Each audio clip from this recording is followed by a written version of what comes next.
What's up, legends? The new Warbond just dropped, titled The Masters of Ceremony. And you already know how these videos play out. I've got the entire Warbond unlocked, and I tested every single item one by one against each and every faction in the game. And we'll go over all of the different items here, and at the end of the video, I'll give you my overall thoughts about the Warbond. So use the timestamps below to your advantage. So let's not waste any more time and let's jump straight into it, shall we? So let's go ahead and take a look at the Warbond's first page, and right away we're met with personally the item I was looking forward to the most, the R2 Amendment Primary Marksman Rifle. We're going to be comparing it here closely with the Diligence Marksman Rifle, as that's the closest weapon to the amendment. First off, let's take a look at its stats. We're looking at 200 damage per shot, which is pretty good. That's more than the Diligence, but we are looking at only 20 shots instead of 25. Also a little bit more recoil, but it also wins in the fire rate, which overall it says that this weapon has a far better damage output than the Diligence at the cost of recoil. I should also mention that both of these weapons share a light armor penetrating value, so there is no difference there. And yeah, I should say there's going to be a lot more of a recoil difference between these two, as this comparison does not quite show the full picture. When we customize the Diligence sniper rifle, we're able to add attachments such as the vertical foregrip as well as the compensator, which will surely turn this sniper rifle into a laser beam at max level. But when we move over to the new primary weapon, we're met with a bit of a disappointment, as we've only got scopes to add to the amendment. That's surely disappointing, but what's even more disappointing in my opinion is when we compare the Diligence with the new weapon's advanced stats. Let's put them side by side here so it paints a clearer picture. The Diligence will of course win in recoil, especially considering you can put on attachments to further improve it. But not only that, it also has twice as fast ergonomics, making it a much better feeling weapon when you're trying to snipe out those weak spots. And we're also looking at 40 more shots in total over the amendment, and to top it all off, we're also looking at a faster reload time on the Diligence as well. So let's cut to the chase. The Diligence is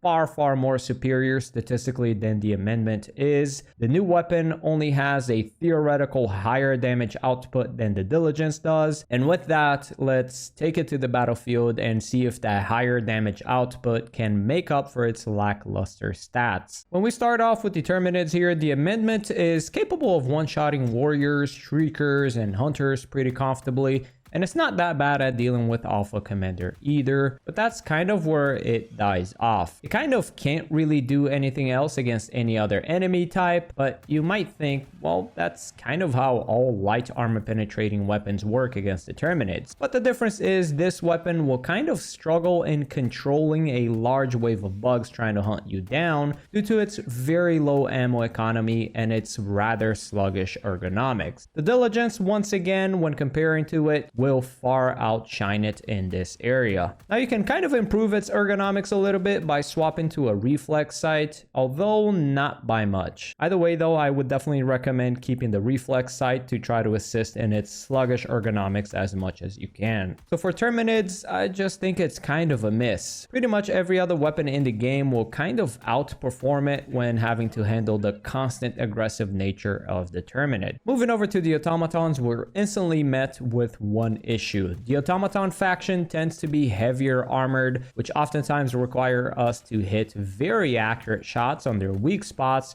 if you're packing a light armor penetrating weapon. So of course, if the enemy only has light armor, you'll be shredding right through them, as this weapon does kind of hit pretty hard. But the problem is that there aren't that many light armor enemies on the Automaton side. You'll be killing small troopers, berserkers, devastators if you're very accurate with your shots, and maybe rocket striders if you shoot the rockets on their side, but that's kind of about it. And once again, we're met with the issue of ergonomics. Due to its sluggish feeling, it is rather challenging to consistently hit headshots on devastators, so once again, this weapon is gonna fall short on automatons as well. If you want a proper sniper to use on automatons, I'd stick with the Diligence, once again, or the Diligence counter sniper. Lastly, for the Illuminate faction, the amendment is pretty decent at blowing up the glowy heads on flesh mobs due to its damage, but there's no areas in which it has this sort of glowing performance worthy enough of mentioning. It's very mediocre against overseers. It doesn't have good ammo economy for dealing with voltlesses, and it doesn't really have armor penetration for stingrays or harvesters, and there are tons of other weapons that outshine it against the flesh mobs. So yeah, that's kind of the amendment in a nutshell. Now let's move on to page 2 of the Warbond, where we come across the new Saber melee weapon. If you've watched my previous videos, then you'll know I am not a fan of melee weapons in Helldivers 2 whatsoever. I think the melee weapons offer far too little, and you can't block or parry in Helldivers anyway, so you're kind of just sitting there spamming your melee attack as the enemy spam their melee attack, and yeah, it's just not that great in my opinion. But anyways, biased opinions aside,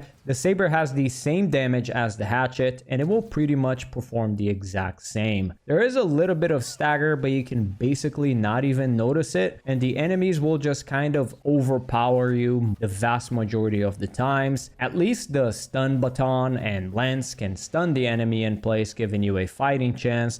But with the Saber, you'll just be button smashing, hoping that your damage output will be higher than your enemies. So with that said, against the Terminids, you'll be overpowered all the time. You'll be having to use like all of your stems within a 30-second window, unless you find yourself fighting smaller and weaker bugs, or one bug at a time. The Saber does look absolutely majestic though, especially when you ADS. It looks really cool, but speaking from a gameplay perspective and not a role-playing one, then the sword is very lackluster. It's more of a cosmetic choice than anything. Moving over to the Automatons, you do have the advantage of being able to use a shield to close the gaps between you and your enemy, but let's be real here, guys. You want to look cool and have an awesome cosmetic and maybe roleplay as a fearless frontline Helldiver, then great. But this isn't going to do anything relevant against the Automatons, so let's just kind of move on. It's also going to be a pretty similar story against the Illuminates as well. You're going to be doing very low amounts of damage with minimal stagger. You're just going to be getting tossed around by overseers and flesh mobs all the time. You're not going to be doing anything for yourself or for your team other than distracting the Illuminate for about 2 seconds before you're swiftly murdered. So in other words, I truly think the Saber is like an F-tier weapon if you're looking for good performance. If you want to use it as a cosmetic, great, but that's about as far as it goes. Moving away from the Saber, let's take a look at the new armor sets that are present in both page 1 and page 2. Once again, cosmetically speaking, these look fantastic. Arguably my favorite looking armor set in the entire game. Truly, it looks really good. But let's take a look at what matters in terms of in-game performance, and that's going to be the armor set passive. We've got the reinforced Epaulettes, I think that's how you pronounce that. It gives the wearer a 50% chance to avoid limb injury, which in other words, you'll be breaking your limbs half as much as you usually do when using this armor set. And I'm really sorry, but I'll put this bluntly, that's really bad. The simplest way I can put this is if I'm getting hurt to the point that my character is going to be breaking limbs, then I've probably already taken too much damage anyways, which means that I'm just going to be stimming, which makes limbs protection kind of redundant. I think that was really poorly thought out. I can't ever see a reason to use this armor passive. I mean, maybe if it was like 90% protection against limbs breaking, then maybe that's a different conversation, but even then, I'm not really sure. There's no way I will pick it in this current state over something like the Urban Legends armor set that increases reload speed by 30% and ammo capacity by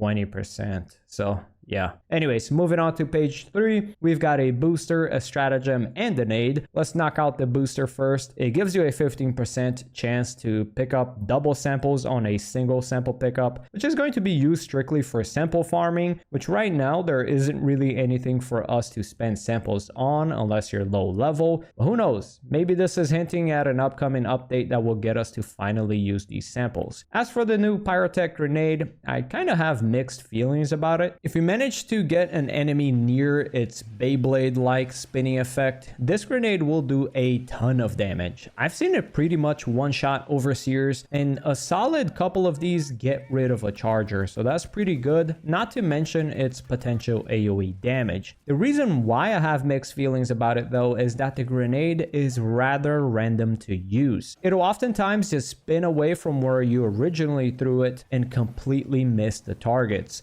So I'll say it has potential to be an amazing grenade, but until we kind of figure out a more consistent way to control it, it might be a little bit too inconsistent to rely on. Against the Terminids, it's not bad at all. Like I said, if the spin of it catches pretty much any small to medium bug, it will tear them apart, and it even has potential to kill off chargers. The AoE is kind of so-so. It's not bad, but it's not great. I think the regular incendiary grenade is going to be a better pick if you just want an AoE clear type of grenade. But yeah, it's definitely present in this grenade as well. The grenade does have potential to be both a medium-sized unit killer as well as an AoE horde clear type of grenade, which I found really good to throw a couple of these on top of a bug breach. It feels like it wipes out a big chunk of it pretty consistently. As for the automatons, there isn't much to talk about there. The automatons are very resilient to fire damage, so you shouldn't really expect much from it. It can, of course, kill them.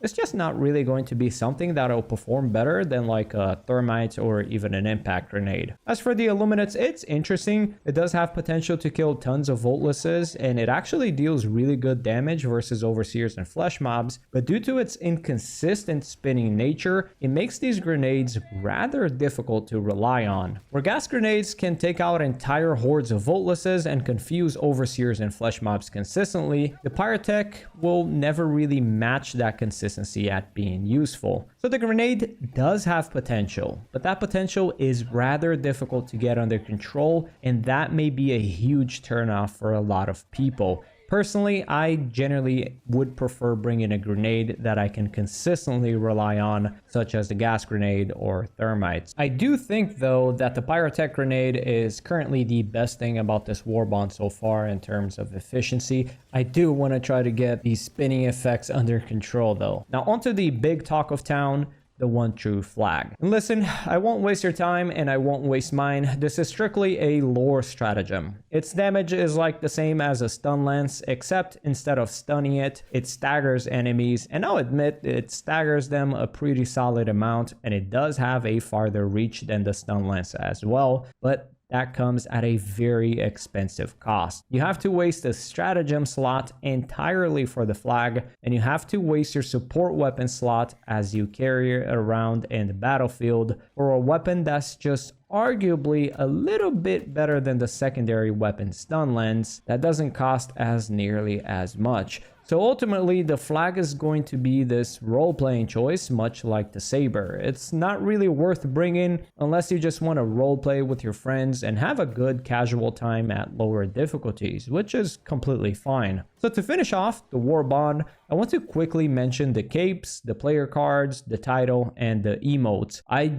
genuinely love all of these. I'm not even kidding. I think this cape, for example, is the coolest looking cape in the game right now, and this is the coolest looking player card in the game right now, which kind of summarizes this Warbond in a nutshell. This Warbond is essentially a purely cosmetic Warbond. If you're looking for effective weapons, effective stratagems, and grenades to bring into your high difficulty games, this Warbond's not going to be for you. What you will find in this Warbond is a lot of lore related items and really cool cosmetics. And as far as cosmetics go, I do honestly think this is the best Warbond out there right now. But again, with a massive contrast to that, because on the other hand, I do honestly think this is the worst Warbond ever released in terms of efficient weaponry, armor sets, or stratagems. I wish we could have struck a middle ground here with this Warbond, where we could have gotten both the role players some really cool content and cosmetics, but also given us good armaments to fight off the new Illuminates and of course the good old bugs and bots. But yeah,